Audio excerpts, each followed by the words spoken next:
नमस्कार। आप सभी का पुनः मेरे इस YouTube चैनल में स्वागत है।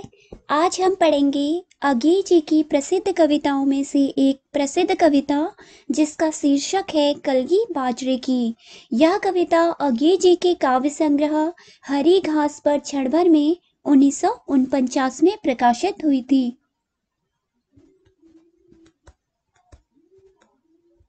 में इसका प्रकाशन हुआ था।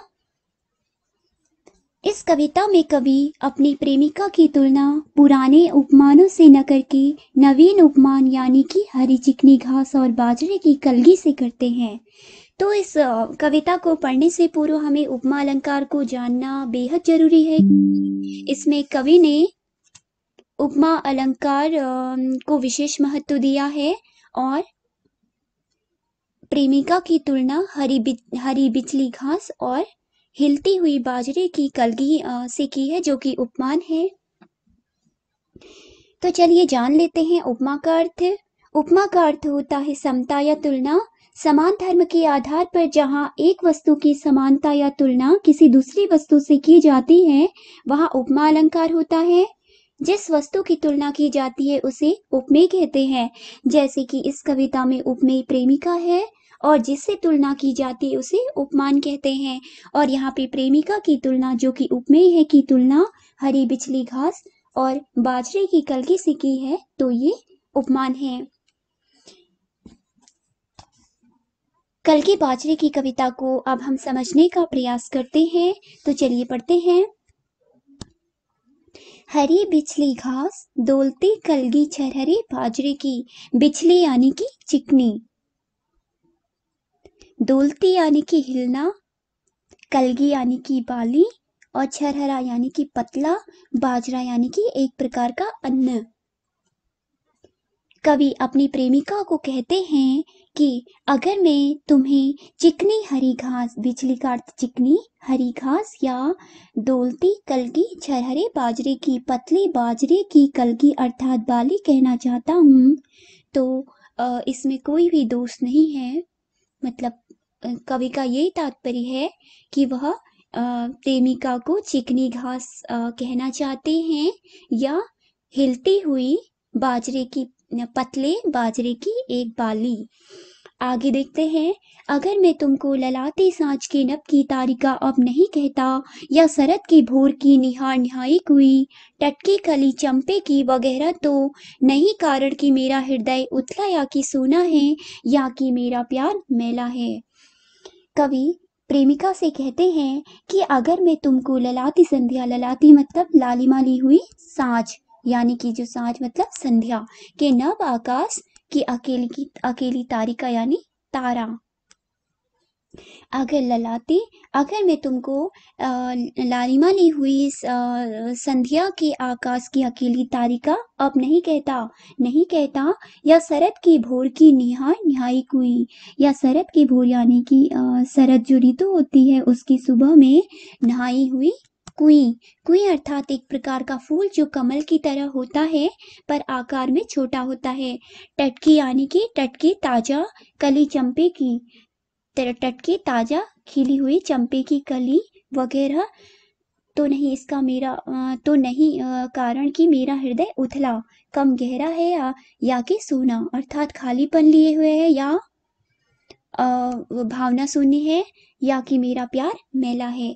तो कवि कहते हैं प्रेमिका से, अगर मैं तुम्हें लालिमा ली हुई संध्या की आकाश की अकेली तारिका नहीं कहता, या शरद की भोर जो मानसून की बाद ऋतु आती है कि सुबह में नहाई हुई कुमुदिनी नहीं कहता, या ताजा खिली हुई चंपे की कली नहीं कहता, तो इसका कारण ये नहीं है कि मेरा हृदय कम गहराई लिए हुए है, या खालीपन लिए हुए है, या उसमें शून्यता भरी हुई है, या कि मेरा प्यार मैला है।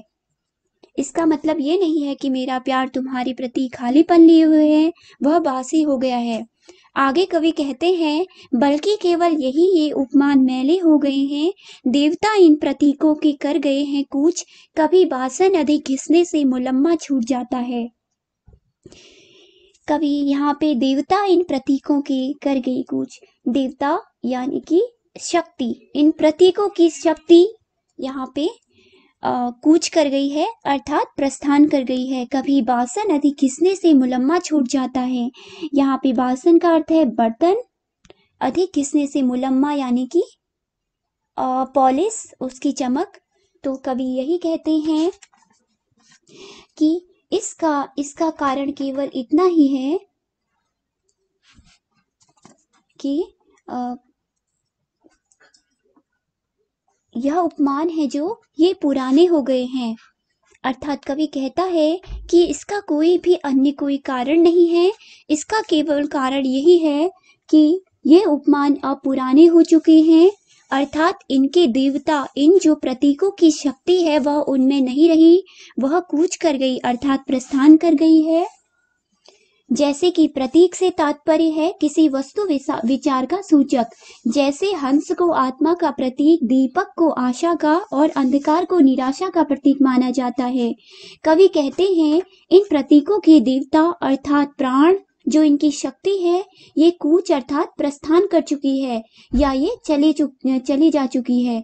ये उपमान अर्थविहीन हो चुके हैं। आगे कवि कहते हैं कि जिस प्रकार बासन, बर्तन अधिक घिसने से मुलम्मा छूट जाता है, जिस प्रकार किसी बर्तन को घिसने से उसकी पॉलिश या उसकी चमक छूट जाती है, उसी प्रकार किसी उपमान का यदि बार बार प्रयोग किया जाए तो वह अर्थविहीन हो जाते हैं, उनका फिर कोई अर्थ नहीं रहता। इसीलिए कवि यहाँ पे पुराने उपमानों के स्थान पर प्रेमिका के लिए नवीन उपमान का प्रयोग करना ज्यादा श्रेयस्कर समझते हैं। आगे कवि कहते हैं मगर क्या तुम नहीं पहचान पाओगी, तुम्हारे रूप के तुम हो निकट हो इसी जादू के, निजी किसी सहज गहरे बोध से किस प्यार से मैं कह रहा हूँ।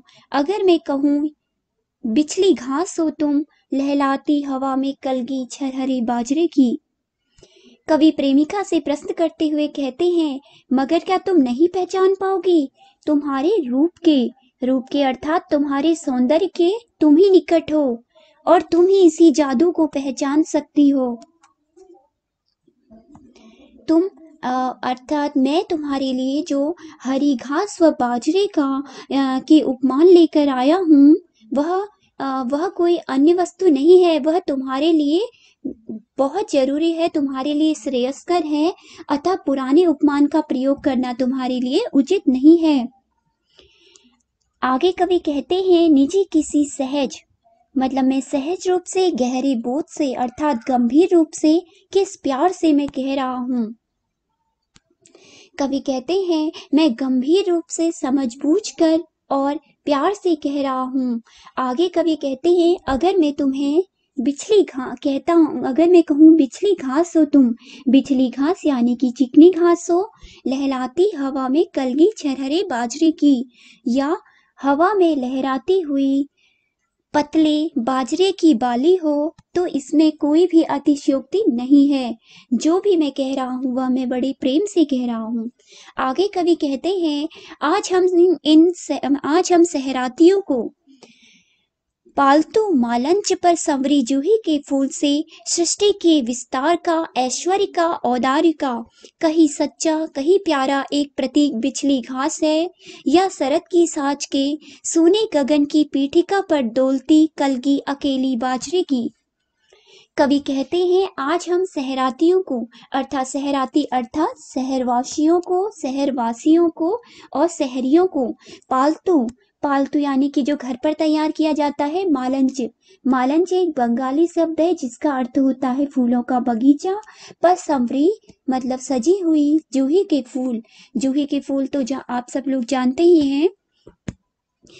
आगे कवि कह रहा है सृष्टि के विस्तार अर्थात विशालता का, विस्तारता का, ऐश्वर्य यानी कि वैभवता का, औदार्य का अर्थात उदारता का, सहनशीलता का, कहीं सच्चा कहीं प्यारा एक प्रतीक बिछली घास है, बिछली यानी कि चिकनी।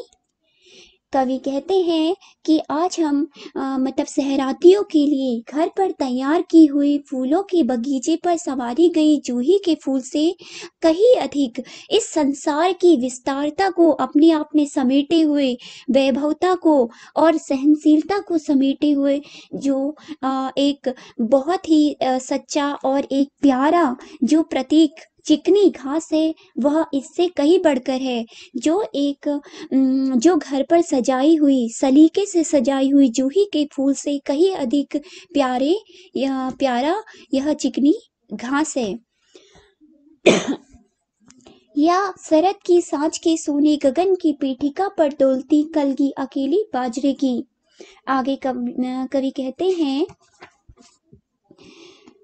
कहते हैं कि इस मतलब जो शरद ऋतु की जो संध्या में सोने गगन अर्थात जो खालीपन लिया हुआ आकाश है की पीठिका अर्थात पृष्ठभूमि में बाजरे की अकेली डोलती हुई कलगी है।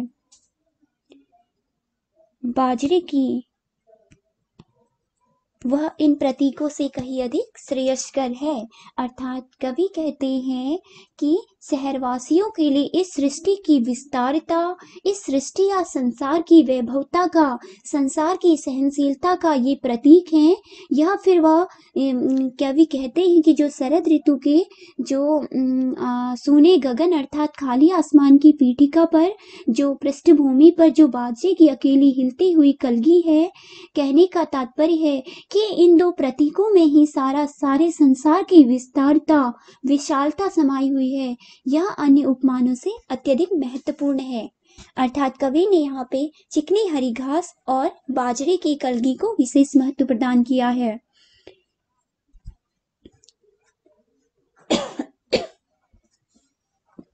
और सचमुच इन्हें जब जब देखता हूँ, यह खुला वीरान संस्कृति का घना हो सिमट आता है और मैं एकांत होता हूँ समर्पित। शब्द जादू है मगर क्या समर्पण कुछ नहीं।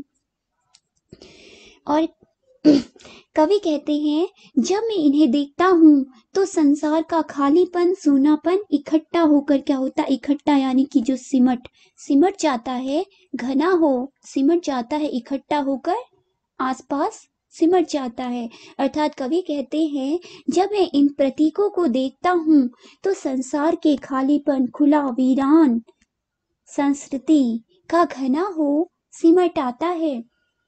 कहते हैं तो ये आसपास जो सृष्टि है वह मेरे आसपास सिमट आती है। मैं स्वयं को एकांत करके इनके प्रति समर्पित हो जाता हूँ। आगे कवि कहते हैं शब्द जादू हैं, अर्थात शब्दों के माध्यम से हम अपनी बातों को रख सकते हैं, उनकी व्याख्या कर सकते हैं, मगर क्या समर्पण कुछ नहीं है।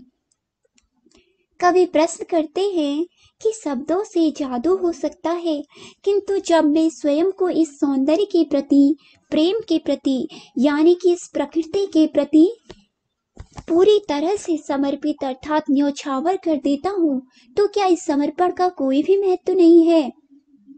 अर्थात कहने का तात्पर्य यह है कि इनका विशेष महत्व है, ये शब्दों के जादू से भी कहीं ऊपर है, बहुत ही बढ़कर हैं। आशा करती हूँ आपको इस कविता की व्याख्या अच्छी तरह समझ आ गई होगी। अगर आपको पसंद आई हो तो जरूर लाइक करें। तब तक के लिए धन्यवाद।